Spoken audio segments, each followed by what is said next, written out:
एक बार की बात है, एक युवा लड़का एक बार एक बौद्ध भिक्षु के पास पहुंचा। वह काफी परेशान लग रहा था और उसने बौद्ध भिक्षु से जाकर पूछा कि हे महात्मा, मैं अपने आप से परेशान हूं, अपने आप से दुखी हूं। बाहरी रूप से मुझे कोई दुख नहीं है, मैं धन धान्य संपन्न हूं, मुझे कोई शारीरिक रोग भी नहीं है, लेकिन मैं खुद से परेशान रहता हूं, अपने मन से परेशान रहता हूं।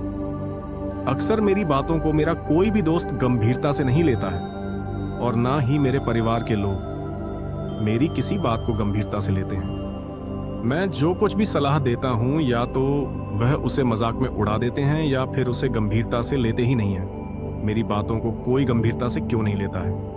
क्यों मेरी बातों पर कोई अमल नहीं करता? क्यों मेरी बातों में कोई रुचि नहीं दिखाता? क्या कारण है? कृपया मुझे बताने का कष्ट करें और मेरे मन के इस दुख को दूर करें। यह सुनकर बौद्ध भिक्षु ने कहा कि आज सुबह मैं चालित ध्यान करके वापस आ रहा था। रास्ते में कुछ कौवे काव-काव कर रहे थे और वहीं पर जब मैं चलता हुआ कुछ दूर आया तो मुझे एक मोर की मधुर आवाज सुनाई दी। यह सुनकर अचानक मेरे मन में ख्याल आया कि कौवे कितना काव्य करते हैं, कितना बोलते रहते हैं, लेकिन कोई भी प्राणी कौवे की आवाज को पसंद नहीं करता। मोर हमेशा सही परिस्थिति के हिसाब से बोलता है। जब भी बारिश होने वाली होती है और बादल गरजते हैं और बारिश होने की आशंका होती है, ऐसे में मोर अपनी मधुर आवाज में गाता है जो सभी को प्रिय होता है, सभी को अच्छा लगता है। ऐसे ही अगर इंसान सही परिस्थिति के हिसाब से सही शब्द बोले, सही वाणी बोले, तो वही वाणी दूसरों के लिए संगीत हो जाती है, संगीत बन जाती है और दूसरे लोग तुमसे सम्मोहित हो जाते हैं और वहीं पर तुम्हें सब लोग गंभीरता से लेने लगते हैं। और दूसरी तरफ अगर तुम यूं ही बेफिजूल ऐसे ही बोलते रहते हो, बिना किसी बात के बोले चले जाते हो, तो फिर तुम्हें कोई गंभीरता से नहीं लेता। तुम उस कौवे की भांति हो जाते हो जिसकी वाणी कोई पसंद नहीं करता और बाद में तुम्हें दुख होता है कि तुम्हें कोई गंभीरता से क्यों नहीं लेता। इसीलिए अपने शब्दों को बेहद बुद्धिमानी के साथ इस्तेमाल करना सीखो। अगर तुम नहीं सीखोगे तो समाज में तुम्हें कोई सम्मान या कोई गंभीरता से नहीं लेगा। यह सुनकर वह युवा लड़का बोला कि हे महात्मा, मैं जानता हूं कि मैं ज्यादा बोलने की बीमारी से ग्रस्त हूं, मुझे इतना नहीं बोलना चाहिए, लेकिन मैं अपने आप पर काबू नहीं रख पाता और ना ही मैं इतना बुद्धिमान हूं कि मैं अपने शब्दों को नाप तोल कर बोल सकूं। मैं तो किसी से बात करते वक्त इतना सोचता भी नहीं कि मुझे अपने शब्द किस तरह इस्तेमाल करने हैं।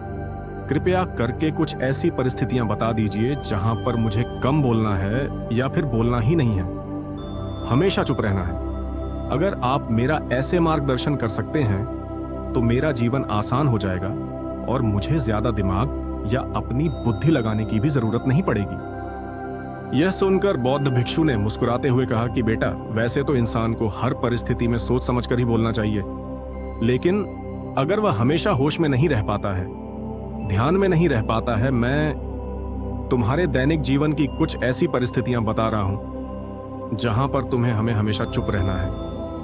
अगर तुम ऐसी जगहों पर कुछ बोलोगे तो तुम्हारा अपमान ही होगा या फिर तुम्हें कोई गंभीरता से नहीं लेगा। सबसे पहली जगह है, या यूं कहे ऐसी परिस्थिति जहां पर इंसान को हमेशा चुप रहना चाहिए, वो है जब किसी ऐसे विषय के बारे में बातचीत हो रही हो जिसके बारे में आपको कोई जानकारी ही नहीं है।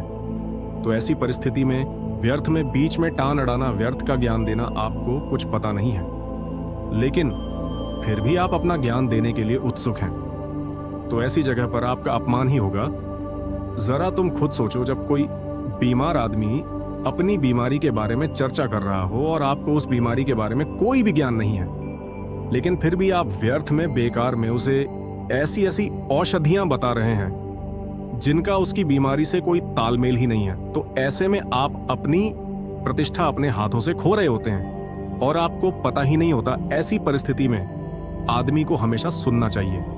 ध्यान से सुनना भी एक कला होती है।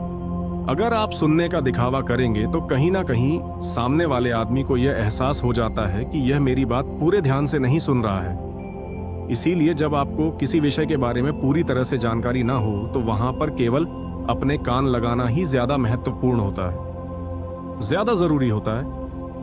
आप उस इंसान की बातें ध्यान से सुन सकते हैं और इसी बीच आप दोनों के बीच एक संबंध पैदा होगा।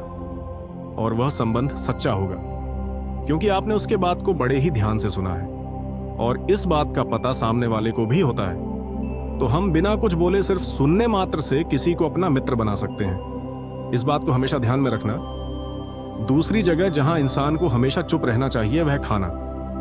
खाते समय खाना इंसान को हमेशा चुप रहकर खाना चाहिए, मौन रहकर खाना चाहिए।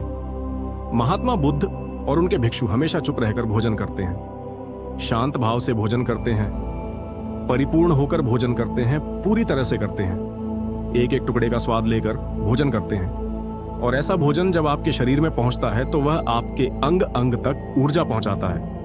अक्सर हम भोजन करते वक्त कुछ ना कुछ बोलते रहते हैं, कुछ ना कुछ सुनते रहते हैं, लेकिन मौन रहकर पूरा स्वाद लेकर उस भोजन को कभी नहीं करते। हम उस भोजन को करते वक्त आधे अधूरे ही रहते हैं और इसीलिए हमारा शरीर लोगों से ग्रस्त हो जाता है। जरा तुम खुद सोचो, बौद्ध भिक्षु हमेशा भिक्षा लेकर भोजन करता है और भिक्षा भी बिल्कुल मामूली सी, और वह भी एक वक्त का। तो एक वक्त भोजन करने के बाद भी वह इतने स्वस्थ रहते थे, इतने उत्साह जोश और आनंद से भरे होते थे। और हम तो इतना खाना खाते हैं, इतनी सारी भोजन की सामग्री हमारे लिए उपलब्ध होती है, लेकिन हमारे शरीर में कोई ऊर्जा नहीं होती। इसका सबसे बड़ा कारण होता है कि हम अपना भोजन होश में नहीं करते थे, परिपूर्ण होकर नहीं करते हैं, मौन रहकर नहीं करते हैं। इसीलिए अपना भोजन हमेशा मौन रहकर ही करो। तीसरी जगह जहां पर अगर आपने चुप रहना सीख लिया तो इसका मतलब यह है कि आपने अपने ऊपर विजय हासिल कर ली। जी हां, गुस्से में शांत रहना या चुप रहना इतना आसान नहीं होता है। अक्सर हम गुस्से से भरकर कुछ ऐसे शब्द या अपशब्द बोल जाते हैं जिसका पछतावा हमें हमेशा रहता है, लेकिन जुबान से निकला हुआ शब्द वापस नहीं हो सकता, उस शब्द को मिटाया भी नहीं जा सकता। अब वह जिंदगी भर हमारे दामन से जुड़ चुका है और वह गुस्से में बोला गया। अब शब्द हमारे मन को समय समय पर बेचैन करता रहता है, दुखी करता रहता है, लेकिन गुस्से के वक्त चुप रहना सीखना भी एक बहुत बड़ी कला होती है। गुस्से में आदमी का अपने ऊपर काबू कहां रहता है, अपनी इंद्रियों को वश में कहां रख पाता है। इसीलिए इस कला को आप तभी सीख सकते हैं जब आप गुस्सा भी होश में रहकर कर पाएं। जब भी आपको गुस्सा आए, आपके दिमाग में सिर्फ एक ही बात आए कि मुझे चुप रहना है, मुझे किसी से कुछ गाली गलौज नहीं करना है, किसी को कोई अपशब्द नहीं बोलना है।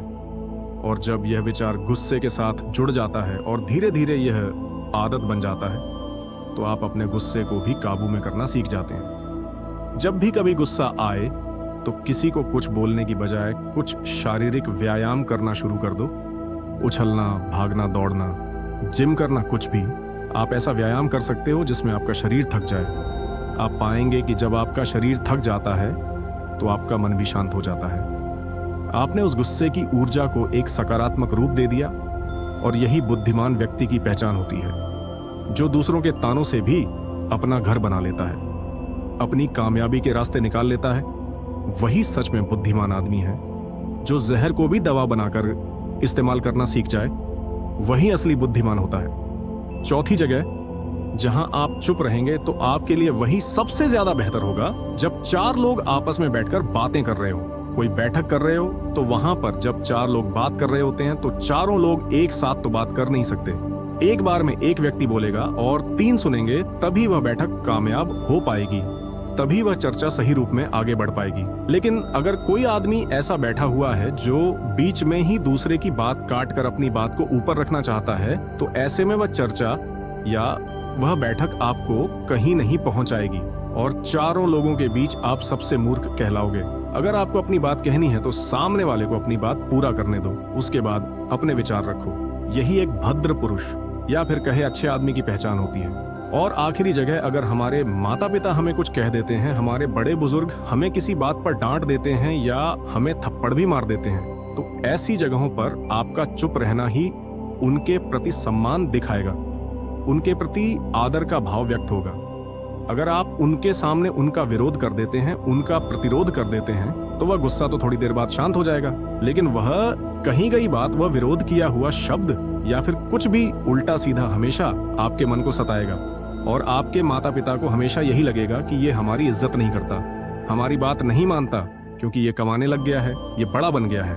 ऐसी ऐसी बातें उठेंगी, ऐसे ऐसे तंज कसे जाएंगे। इसीलिए ऐसी जगह पे आप मौन रहिए, चुप रहिए, कुछ मत बोलिए। अपने गुस्से को अपने अंदर ही पी लीजिए, कुछ व्यायाम कर लीजिए, भाग लीजिए, दौड़ लीजिए, आपका मन अपने आप शांत हो जाएगा।